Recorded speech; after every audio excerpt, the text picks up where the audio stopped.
Peace, peace, beautiful people. It is I, your friendly neighborhood Imah X, back with this week's Riff, aka Vibe Guide, because reading is effing fundamental.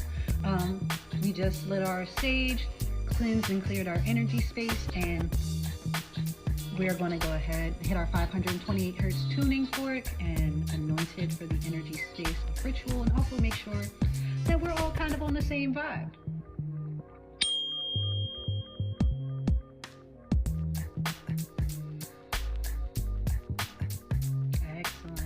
I hope everybody is having an amazing day. We're doing something a little bit different. We are doing this in the evening. I have been finding that the morning, especially the Monday morning readings, have not been getting a lot of traction, and I can understand because it's Monday morning and folks don't necessarily want to be, you're in the household bustle, you barely want to get up for work, I understand. So let's try the evening. How about a little afternoon interaction? You're coming home, you're unwinding, and you want to know, what the week has in store. I'm going to start doing these guys on Sunday nights for you moving forward, and we'll see if that works a little bit better with, with your schedule, because it's all about ebbs and flows, and we want to make sure that these messages are getting out. But also, they're going to find you when they're going to find you, because I have readings from a couple years ago that are still getting new views and people are still finding value in them, and I'm super grateful for that. So we are going to go ahead, just shuffle Most High, ancestors, angels, spirit guides of our collective. What energies do you have to guide us this week? What energies do you have to guide us this week? Bang. All right. Dragonfly spirit. Truth transcends illusion. Okay. So right off the bat, man, your boy got dollars, but right off the bat, we're going to go ahead and notice that this is a animal that has to deal with flight. So the air element usually has to do with mental energy. So when we talk about truth transcending illusions, and once again, we're still in Gemini season, we still have the emphasis on crown chakra activities, we want to make sure that in a world where we are being constantly inundated with so much information, and not all information is fact, and not all facts are truth, so it becomes very, very critically important, especially with AI and how much of reality is about to be in question just because we are no longer going to be able to necessarily trust the things that we see through a screen, and sometimes even in person in reality, because they got like all sorts of 3D drone shows and so forth. So we are coming from an epoch where seeing is believing, but we have to move past believing into knowing. And knowing is a feeling. Knowing is a feeling. Knowing is a resonance. When somebody tells you something and something just in your gut goes, that is your human lie detector. That is your discernment going, something about the frequency of that was off. Because if everything is energy, then lies have a certain frequency, a certain resonance, whereas truth has to have one frequency and one resonance. So if you can dial into the resonance of truth, you will be able to discern between illusions. And this is the thing, illusions come in all shapes and forms. It can be the illusion that that job is good for you in the long term, and it can seem that way based on a lot of factors that seemingly hold weight, but in reality are not the actual nuts and bolts of the situation. That job could actually be keeping you from everything that you need that's on the other side of that. But the illusion of security, the illusion of control, the illusion of so many things that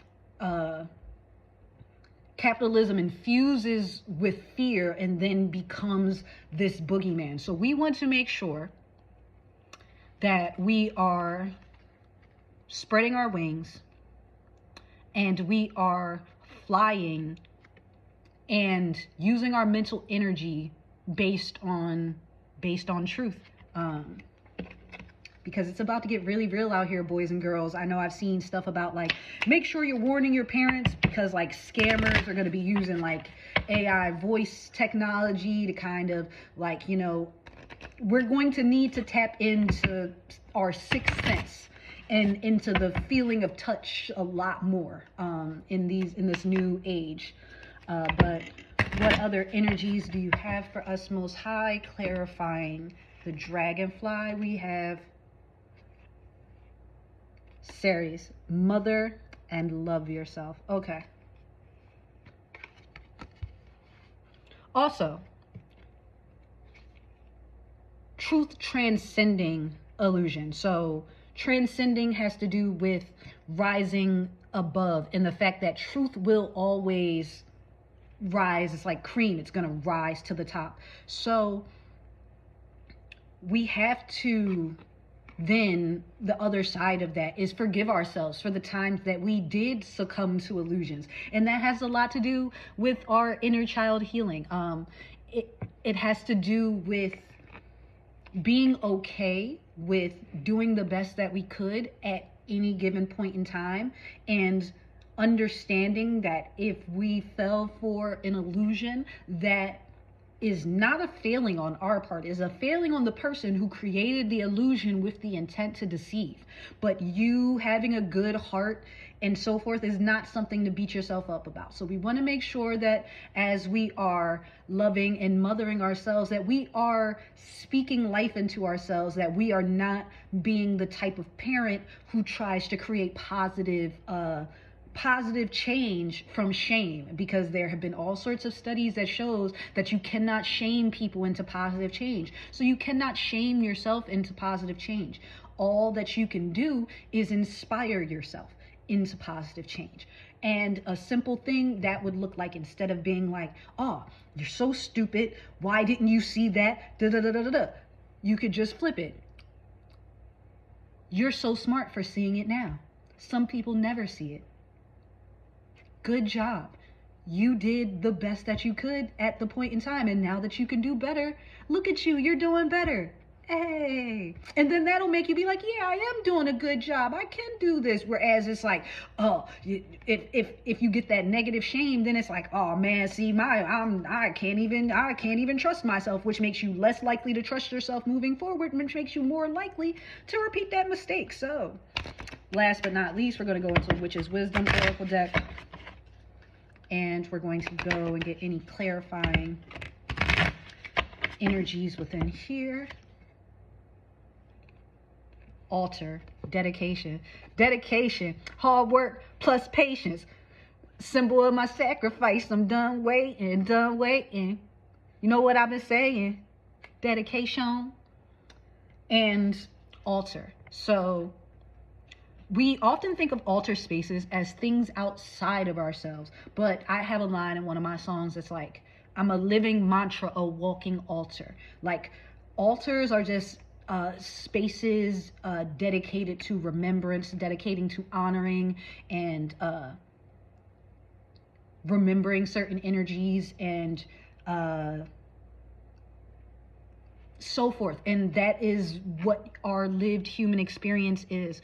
There's something to be said for the dedication that it takes to stand on truth in a world of illusion, in a world where so many things would like for you to lean into the illusion. And when we have been told that things like altars and, you know, symbols and magic and all of that is just coincidence and none of that's real, and that's the fake stuff about reality, whereas your job and money and all of that stuff is like the real things.